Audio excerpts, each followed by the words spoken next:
যদি school college পড়েন না কোনো ছাত্রছাত্রী কয় যে আমরা স্কুল কলেজের পড়ার উদ্দেশ্য হইল একটা সরকারি সার্টিফিকেট পাবো, সরকারি সার্টিফিকেট পেলে সরকারি চাকরি পাবো, সরকারি চাকরি পাইলে সারা জীবন বেতন আর পেনশনের টাকা দিয়া আমার সংসার চলবে, এই যদি উদ্দেশ্য হয়, আমার জানা মতো বর্তমানের অধিকাংশ স্কুল কলেজ পড়ন্যা ছাত্রছাত্রীর উদ্দেশ্য এটাই তাই। এটাই যদি উদ্দেশ্য হয় তাইলে বলেন উদ্দেশ্যটা কি সমাজের সেবা হইল না পেটের সেবা হইল? তুমি পেটের সেবার উদ্দেশ্য করবা, তুমি আবাদতের সব পাইবা কেন? পেটের সেবার উদ্দেশ্যে মাদ্রাসা পড়লেও জাহান্নামে যাবে। নমাজের কথা কইলে টাইম নাই, উজুর কথা কইলে টাইম নাই, গোসলের কথা কইলে টাইম নাই, তায়াম্মুমের কথা কইলে টাইম নাই, আল্লাহ বিল্লাহর কথা কইলে টাইম নাই, সারা রাত মোবাইল টিপার টাইমটা কেমনে বেরিল?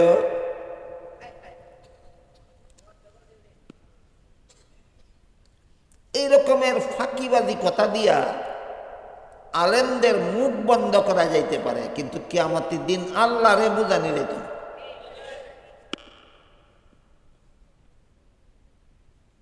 লেপ গায়ে দিয়া মাথা ডাকিয়া লেফের তলে কঘন্টা মোবাইল টিপছিল আল্লাহ দেখে না,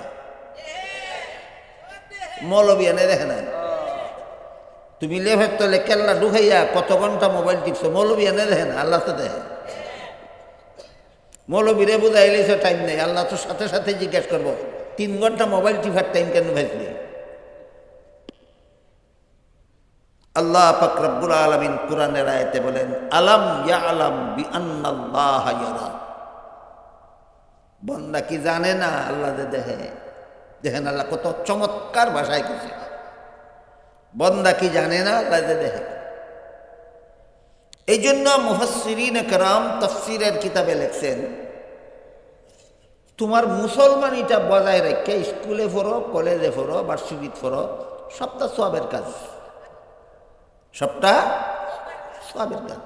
সারা রাতের ঘুম যদি সওয়াবের কাজ হয়, পেট বইরা খাওয়ান যদি সওয়াবের কাজ হয়, পেশাব পায়খানা করেন যদি সওয়াবের কাজ হয়, বিবির সাথে মিলামেশা করেন যদি সওয়াবের কাজ হয়, স্কুলের পড়া কলেজের পড়া গুনাহ হবে কেন? যেই শর্তে ওইগুলি সওয়াবের কাজ, এই শর্তে এইগুলিও সওয়াবের কাজ। গেল এক শর্ত, স্কুল কলেজের পড়া সওয়াবের কাজ হওয়ার জন্য 1 নম্বর শর্ত হইল মুসলমানি বুইল্লা গিয়া পড়লে না মুসলমানি স্মরণ রেখে পড়লে? মুসলমান নিজের মুসলমানির কথা স্মরণ থাকলে নমাজ রোজা ছেড়ে দিব না, নমাজ রোজা ঠিক রেখে পড়ব। এই জন্য আপনারা যারা নিজের ছেলে মেয়েদেরকে স্কুল কলেজে পড়ায় না, আপনারা মা বাবা যারা, আপনারা স্মরণ রাখতে হবে যে মুসলমানি ঠিক রেখে যদি আপনার ছেলে মেয়েরা স্কুল কলেজে পড়েন সব পাইবেন। আর স্কুলে পড়াইয়া যদি ছেলেরে মেয়েরে বেনমাজি বানাই, কোনো সন্দেহ নাই এই স্কুলের পড়া তোমার ছেলে মেয়েরও জাহান্নাম নিব, এর মা বাপ দুটারও জাহান্নাম নিব। এবার শুনেন কেমনে জাহান্নাম নিব। আল্লাহ পাক রব্বুল আলামিন পবিত্র কোরআনে বলেন ইয়া আইয়ুহাল্লাযীনা আমানু কু আনফুসাকুম ওয়া আহলিকুম নারাও ওয়াকুদুহান নাস ওয়াল হিজারা। এর অর্থ হলো আল্লাহ বলেন হে মুমিন মুসলমানেরা, তোমরা নিজেরাও জাহান্নামের আগুন থেকে বাঁচার পথে চলো, পরিবার পরিজন বিবি বাচ্চা ছেলে মেয়েকেও জাহান্নামের আগুন থেকে বাঁচার পথে চালাও। তাহলে মা বাপে নিজে শুধু জাহান্নাম থেকে বাঁচার পথে চলা ফরজ, না ছেলে মেয়েরও জাহান্নাম থেকে বাঁচার পথে চালানি ফরজ? ছেলে মেয়েরও জাহান্নাম থেকে বাঁচানির পথে চালানি ফরজ। ছেলে মেয়েরে জাহান্নামের আগুন থেকে বাঁচার পথে চালাইব বেনমাজি বানাইয়া না নমাজি বানাইয়া? নমাজি বানাইতে কমিউনিট লাগে, নমাজি বানাও, স্কুলে পড়াও, কলেজে পড়াও, না করে কে? নমাজি কোন সময় বানাইবেন? একবারে জিজ্ঞেস করলাম তোমার ছেলের বয়স 20 বছর, হেদি নামাজ পড়লাম, কয় হুজুরে নমাজের বয়স হয়েছে না, বয়স হয়েছে না। কাজেই এখন আপনারা হাতে কলমে শিখানি লাগবে নমাজের বয়স কবে হয়। হাদিস শরীফে রাসূল করিম সাল্লাল্লাহু আলাইহি ওয়াসাল্লাম বলেন, মুরু আওলাদাকুম বিস-সালাতি ইযা বালাগু সাবআ সিনিন ওয়াদরিবুহুম ইযা বালাগু আশরান আও কামা ক্বালা আলাইহিস সালাতু ওয়াসসালাম। অর্থাৎ, হে আমার উম্মত মুসলমানেরা, তোমাদের ছেলে মেয়ের বয়স যখন 7 বছর হবে তখন তাকে নামাজের আদেশ করো। 10 বছরের কোনো ছেলে মেয়ে যদি নামাজ পড়তে না চায়, রাসূল বলেন শাসন কইরা নামাজি বানাও যদি জাহান্নাম থেকে বাঁচাতে চাও। বুঝতে থাকলে বলেন, ছেলে মেয়ের নামাজি বানানির বয়স কবে? 7 থেকে 10। 7 বছরের সময় নামাজের আদেশ করো, 10 বছরের ছেলে মেয়েকে শাসন করে নামাজি বানাও যদি জাহান্নাম থেকে বাঁচাতে চাও। আমার কথা বুঝতে থাকলে আপনার একটা কথা জবাব দিবেন। আমাদের সমাজে কি এমন মুসলমান মা বাবা আছে যারা নিজের ছেলে মেয়ের 7 বছরের সময় নামাজ পড়ো কইছে না, 10 বছরের সময় নামাজের জন্য শাসন করছে না? এই কারণে 20 বছর 30 বছরেও ছেলে মেয়ে নামাজ পড়ে না। আছে? এই সমস্ত ছেলে মেয়ের বেনামাজি বানাইল কে? মা বাবা। এই মা বাবা নিজের নামাজ ছুঁড়া জাহান্নাম থেকে বাঁচতে পারবে না, ছেলে মেয়ের বেনামাজি বানানির কারণে মা বাপেরও জাহান্নামে যেতে হবে। এখন বলেন, ছেলে মেয়ের নামাজি বানাইবার বয়স কত? 7 থেকে 10। আরেকটা কথা বুঝেন, 7 বছরের ছেলে মেয়েকে যদি নামাজ পড়ো বলতে হয়, তাহলে 17 বছরের সময় নামাজ শিক্ষা দিতে হবে না 7 বছরের আগে? নামাজ শিক্ষা দেওয়ার টাইম হইল 7 বছরের আগে, নামাজের আদেশ করার টাইম হইল 7 বছরের সময়, নামাজের জন্য শাসন করার টাইম হইল 10 বছরের সময়। তোমার টাইম কবে হয়? টাইম কবে হয়? মুসলমানের বাচ্চার মুখে যখন কথা ফুটে, বাঙ্গা বাঙ্গা শব্দ যখন বলা শুরু করে, তখন ওই নবীর তরিকা হইল আগে আল্লাহ বলতে শিখাও।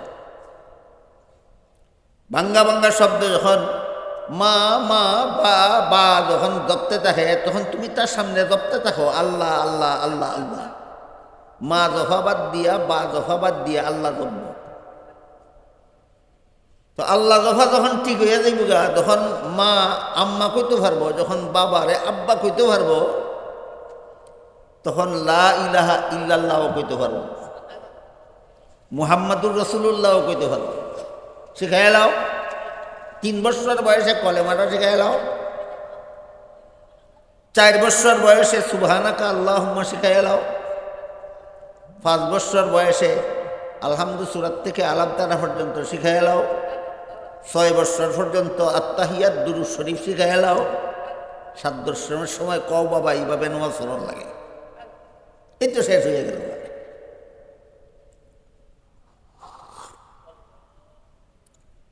এই হইল নিজের কলিজার টুকরা ছেলে মেয়েকে জাহান্নাম থেকে বাঁচাবার ব্যবস্থা হাদিস শরীফে আল্লাহর রাসূল বলে দিয়েছে। এইভাবে তোমাদের ছেলে মেয়েদেরকে নামাজ শিখাও, নামাজি বানাও যদি জাহান্নাম থেকে বাঁচাতে চাও। এই জন্য স্কুল কলেজে ফিরিয়া সোয়াবের সোয়াব পাওয়ার জন্য, এবাদতের সোয়াব পাওয়ার জন্য 2 শর্তের প্রথম শর্ত হইল এইগুলি মুসলমানিগুলি শিখা এলাও স্কুলে ভর্তি করার আগেই। সাধারণত প্রাইমারি স্কুলে ছেলে মেয়েদেরকে 5 বছর বয়সে ভর্তি করা। আমার মনে হয় এর আগে ভর্তি করাটা উচিত না। 5 বছর বয়সে প্রাইমারি স্কুলে ভর্তি করলে আরও 5 বছর লেখাপড়া করে 10 বছরে পাঠশালা পাস করে নেব, 15 বছরে হাই স্কুল পাস করে নেব, 20 বছরের ভিতরে কলেজের পড়া শেষ করে নেব। টাইমের জায়গাতেই আছে। প্রাইমারি স্কুলে ভর্তি করার আগেই আমরা সুবহানাকা শিক্ষা দিন, আত্তাহিয়াত শিক্ষা দিন, আলাম তারা শিক্ষা দিন, আউযুবিল্লাহ শিক্ষা দিন, বিসমিল্লাহ শিক্ষা দিন, নামাজি বানায় এলেন। প্রাইমারি স্কুলে ভর্তি করার আগেই প্রাইমারি স্কুলের পড়া আপনার ছেলে মেয়েরে আর বেনামাজি বানাইতে পারবে। আলেমদের সাথে পরামর্শ করে ছেলে মেয়েরে প্রাইমারি স্কুলে ভর্তি করলে আপনার স্কুলের ফরাও ঠিক থাকবো, মুসলমানিও ঠিক থাকবো। এই জন্য মুফাসসিরিন একরাম তাফসীরের কিতাবে লিখছেন যে দুই শর্তে স্কুল কলেজে পড়া সওয়াবের কাজ। দুই শর্তের প্রথম শর্ত হইল মুসলমানি বিসর্জন দিও না, মুসলমানি সাইডা দিও না, মুসলমানি ঠিক রাখিয়া স্কুল কলেজে পড়ো। 1 নম্বর শর্ত ঠিক রাখনের ব্যবস্থাটা আমি আপনারা কইয়া দিলাম। এমনি এমনি আপনারা উভয় কুল ঠিক রাখতে পারেন। 2 নম্বর শর্ত হইল আপনার স্কুলের পড়া কলেজের পড়া সওয়াবের কাজ হওয়ার জন্য 2 নম্বর শর্ত হইল কোন উদ্দেশ্যে পড়েন, উদ্দেশ্য ঠিক করে রাখুন। আপনার ছেলের স্কুলে পড়তে দিলেন, আপনার উদ্দেশ্য কি? আপনার মেয়ে কলেজে পড়ে, পড়ার উদ্দেশ্য কি? এটা আগে ঠিক করুন। যদি স্কুল কলেজ পড়েন না কোনো ছাত্রছাত্রী কয় যে আমরা স্কুল কলেজের পড়ার উদ্দেশ্য হইল একটা সরকারি সার্টিফিকেট পাবো, সরকারি সার্টিফিকেট পাইলে সরকারি চাকরি পাবো, সরকারি চাকরি পাইলে সারা জীবন বেতন আর পেনশনের টাকা দিয়া আমার সংসার চলবে, এই যদি উদ্দেশ্য হয়, আমার জানা মতো বর্তমানের অধিকাংশ স্কুল কলেজ পড়ন্যা ছাত্রছাত্রীর উদ্দেশ্য এটাই দেয়। এইটাই যদি উদ্দেশ্য হয় তাইলে বলেন উদ্দেশ্যটা কি সমাজের সেবা হইল না পেটের সেবা হইল? তুমি পেটের সেবার উদ্দেশ্য করবা, তুমি ইবাদতের সওয়াব পাইবা কেন? পেটের সেবার উদ্দেশ্যে মাদ্রাসা পড়লেও জাহান্নামে যাবে। এক হাদিসে রাসূল করিম সাল্লাল্লাহু আলাইহি ওয়াসাল্লাম বলেছেন কুরআন হাদিসের এলেম যদি কেউ দুনিয়ার স্বার্থ হাসিলের উদ্দেশ্যে পড়ে, কোরআন হাদিসের এলেম শিখে স্কুলে গিয়া আমাদের কোরআন হাদিসের এলেম যদি দুনিয়ার স্বার্থ হাসিলের উদ্দেশ্যে কোরআন হাদিসের এলেম শিখে, আল্লাহর রাসূল বলেন সে জান্নাতে যাবে, দূরের কথা জান্নাতের সুগন্ধও পাবে না। মাদ্রাসা থেকে তো জাহান্নামে যাবে উদ্দেশ্য ঠিক না থাকলে। তুমি কলেজে ফিরে উদ্দেশ্য ঠিক না করলে এবাদতের সব পাইয়া লাইবা কেমনে?